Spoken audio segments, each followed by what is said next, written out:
Straightly మిమ్మల్ని అడుగుతున్నాను నేను. సమంజసమా? అసలు మీరు ఆపాలి కదా అలాంటి ఓట్స్ ని. అదే డిస్కషన్ వద్దనాలండి. మీరు ఆపాలి కదా.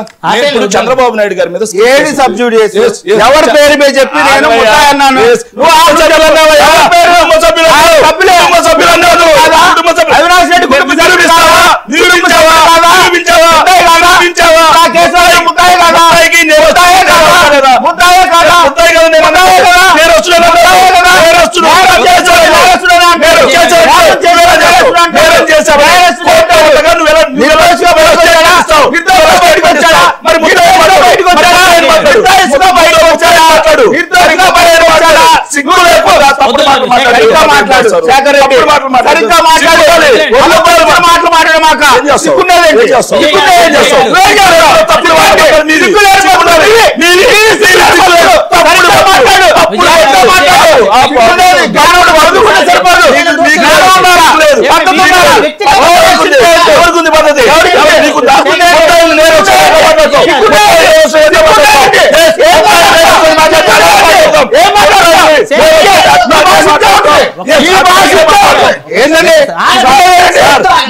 నేరస్తుడు నేరం చేశాడనే స్టేట్మెంట్ ఇస్తే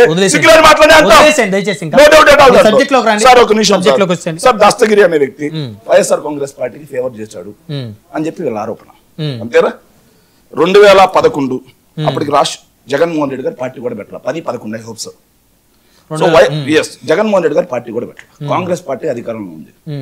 సో ఆ టైంలో జగన్మోహన్ రెడ్డి గారికి బాగా సన్నిహితంగా ఉండే ఒక కార్యకర్తని ఇదే సిఐ తీసుకెళ్లి టార్చర్ పెడితే జగన్మోహన్ రెడ్డి గారు 300 మందితో వెళ్ళి స్టేషన్ ముందు ధర్నా చేశారు. ఇది శంకరయ్య గారు అప్పుడు ఎక్కడున్నారు? పులివెందుల సిఐ. ఓ అప్పుడు పులివెందుల సిఐ. ఓకే. 300 మందితో వెళ్ళి పెడితే 300 మీద జగన్మోహన్ రెడ్డి గారితో సహా అందరి మీద కేసు పెట్టాడు.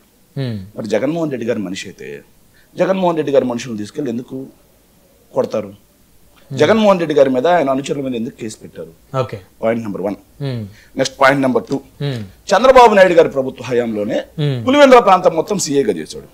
మరి జగన్మోహన్ రెడ్డి గారి మనిషి అయితే చంద్రబాబు నాయుడు గారికి అధికారంలో ఉండగా ఎందుకు పులివెందుల సీఏ ఇచ్చారు? Point number